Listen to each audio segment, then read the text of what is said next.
Les marchés avec CMC Markets, trading de CFD sur action, Forex et indices. Salut, c'est Trado, voilà la vidéo de mise à jour pour l'indice parisien et pour chargeur qui m'a été demandé de très nombreuses fois. Alors je vais commencer par un élément très général qui est l'utilisation des indicateurs techniques.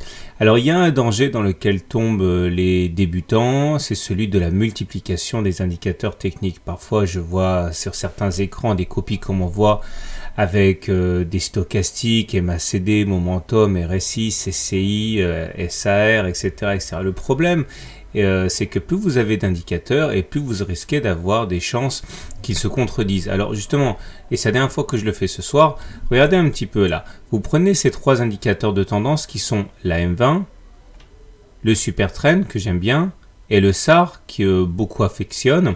Et bien regardez, si vous travaillez avec ces trois indicateurs, vous voyez qu'il y en a un sur trois qui dément les autres. Le SAR est passé négatif puisqu'il est en rouge, pendant que le Super Trend est vert et qu'on est au-dessus de la moyenne mobile à 20 séances, autrement dit deux éléments haussiers, un élément baissier. Et c'est un petit peu le problème quand on multiplie les indicateurs. Donc si j'ai un conseil à vous donner, c'est de travailler avec un nombre limité d'indicateurs que vous maîtrisez bien et qui ont des fonctions un petit peu différentes. C'est pour ça que moi je ne travaille pas avec le RSI, pas parce que c'est mauvais, mais parce que le momentum croisé avec le MACD donne déjà des éléments pas mal, assez riches. Voilà, donc je vais enlever et le Super Trend et le SAR pour l'instant. Voilà. Alors la séance du jour n'apporte pas grand chose de neuf. J'avais dit hier que bon voilà, hein, on s'est remis en ordre de marche du fait qu'on était au-dessus de la moyenne mobile à 20 séances et la séance d'aujourd'hui est un petit peu molle, mais il semble bien que les velléités baissières aient été jugulées aujourd'hui. Les indicateurs techniques commencent à faiblir un petit peu, hein. Regardez le stochastique qui est en dessous de son signal.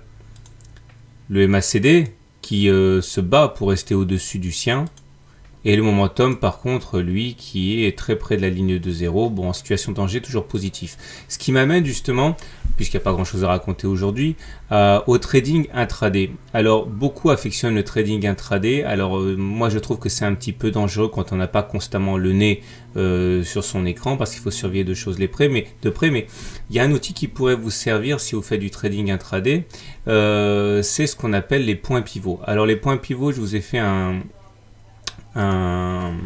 tuto là-dessus. Les points pivots sont très utilisés par les traders en intraday. Donc, bon, alors, attention, si vous avez des problèmes avec les maths, vous risquez de vomir partout. Mais sachez que ça se calcule tout seul, hein. Donc, les points pivots, c'est P, R1, R2, S1, S2. Et les formules sont là. Pour le point pivot, ça va être le haut de la veille, plus le bas de la veille, plus le niveau de, enfin, le plus haut de la veille, plus le plus bas de la veille, plus le niveau de clôture de la veille, divisé par 3. Et je vous laisse découvrir les autres. Le plus important surtout, c'est de comprendre que 1, ça se calcule tout seul. Je vais vous montrer comment avec les bonnes plateformes. Et 2, l'utilisation est assez intéressante parce que P, R1, R2, S1, S2 jouent comme des supports, des résistances et des niveaux d'entrée très intéressants et de sortie. Regardez cet exemple qui date d'aujourd'hui justement. Donc j'ai épuré le graphe, hein. Regardez, là nous sommes bien sur la séance du CAC d'aujourd'hui, du 5 mars, et on voit que le point pivot jour, donc P, hein, dans la formule de calcul, a permis justement d'avoir un excellent point d'achat pour les traders en intraday ou ceux qui voulaient éventuellement initier une position acheteuse sur 2-3 jours. Le contact avec P a été un excellent point d'entrée. Je vous montre un exemple sur Alcatel, pareil, hein, c'est la séance du 5 mars. On voit que R1 eh bien, a joué tout à fait son rôle de résistance puisqu'on est venu buter dessus et c'était un bon niveau soit pour prendre ses bénéfices, soit même initier une position short. Alors encore une fois, avant de vous effrayer, si j'en parle du coup, hein, c'est parce qu'aujourd'hui ça joue un rôle déterminant. Alors pour les points pivots, c'est facile, hein, vous allez ici pour les fans de Pro Real Time, ceux qui utilisent CMC, pareil, hein, vous le trouverez très facilement, ça se calcule tout seul sur la plateforme. Vous allez sur point pivot ici, vous avez les formules, ok, et regardez, fermé, voilà. Donc on voit bien comment les points pivots sont calculés tout seuls, hein. Alors attention, hein, ceux du jour, attendez, voilà. Ceux du jour sont ici, hein, ça ce sont ceux du lendemain.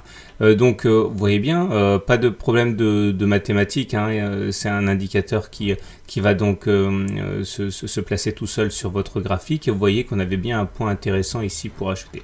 Voilà, alors maintenant c'est chose faite, on va basculer du côté de chargeur qui est à la fois dans une configuration technique intéressante et graphiquement très intéressant aussi. Alors on va commencer par une vision assez large pour comprendre ce qui s'est passé, hein. On voit que nous étions en train d'évoluer dans un biseau descendant, orange là, et on le sait, les biseaux descendants eh bien, ont tendance à être cassés par le haut. Ça a été chose faite lors de la séance du 27 décembre. Et l'objectif classique, c'est d'aller rejoindre le niveau, le point le plus haut du biseau. Autrement dit, le point le plus haut était ici, à savoir le 11 novembre, et on voit qu'on a précisément été touché ce niveau avant de refluer. Et depuis, on bute sans cesse sur les 5,6 € correspondant à cet objectif, hein, de la cassure de biseau. On voit également que nous sommes soutenus par une oblique noire ici qui ne faiblit pas, qui résiste bien aux assauts baissiers, et tant qu'elle ne casse pas, on peut effectivement envisager que les choses se passent bien et que l'on continue de rebondir pour chargeur. Maintenant, j'aimerais lever une ambiguïté tout de suite, hein. Ce qu'on voit ici, et qui ressemble à une tasse avec anse est pour le moins peu conventionnel. Je ne sais pas si on peut parler de tasse avec anse, puisque pour parler de tasse avec anse, il faudrait que la forme quand même soit arrondie. Alors c'est pas une marotte, hein, c'est pas une obsession, hein, c'est que simplement ce sont ces formes-là qui réussissent le mieux. Quand c'est pointu comme ça fonctionne beaucoup moins bien. Donc j'ai du mal à voir ici une tasse avec anse. Néanmoins, si ça devait fonctionner quand même, sachez que l'objectif théorique maximal qu'on pourrait tirer de cette tasse avec anse, ce serait de prendre la profondeur de la tasse ici en orange. Enfin, je vais changer de couleur, on va la mettre par exemple en bleu. Voilà, c'est de prendre cette profondeur de cette tasse et d'aller la reporter au-dessus du niveau d'eau, de la ligne d'eau, c'est-à-dire les pointillés mauves, ce qui nous donnerait une fois cassé la ligne d'eau, encore une fois, pour objectif d'aller percuter les 7 €. Mais encore une fois, je ne suis pas convaincu par la qualité de cette tasse avec anse, mais bon, peut-être que c'en est une, bien qu'elle soit peu conventionnelle. Mais moi, ce qui m'intéresse davantage ici, c'est les Fibonacci. Regardez, entre les plus bas à 3,1 € et les plus hauts ici à 6,1 €, hein, cette jambe de hausse a été consolidée. On sait que l'on consolide par niveau, par étage, le niveau des 23,6, puis le niveau des 38,2, puis le niveau des 50, puis le niveau des 61. Chaque fois que l'on casse un niveau, on va chercher le niveau suivant.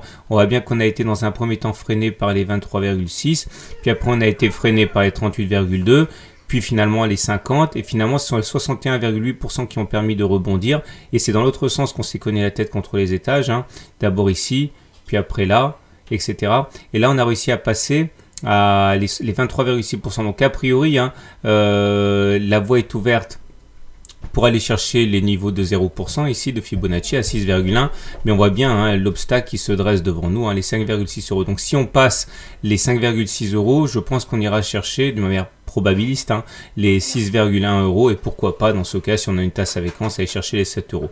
Mais bon, n'oubliez pas, hein, ce que j'ai dit dans un sens fonctionne dans l'autre. Si le niveau des 23,6% qui fait bien résistance, ici bien support, pardon, devait lâcher, dans ce cas, on devrait aller chercher le niveau suivant à 4,97 par là. Donc pour l'instant, c'est haussier. Pour l'instant, j'ai surtout les Fibonacci dans l'œil, mais pourquoi pas une tasse avec anse, même si ce n'est pas très conventionnel. Voilà, je vous souhaite une bonne soirée, de bons trades. Si vous découvrez mon blog, n'oubliez pas de vous abonner à la newsletter gratuite pour recevoir les mises à jour dans votre boîte.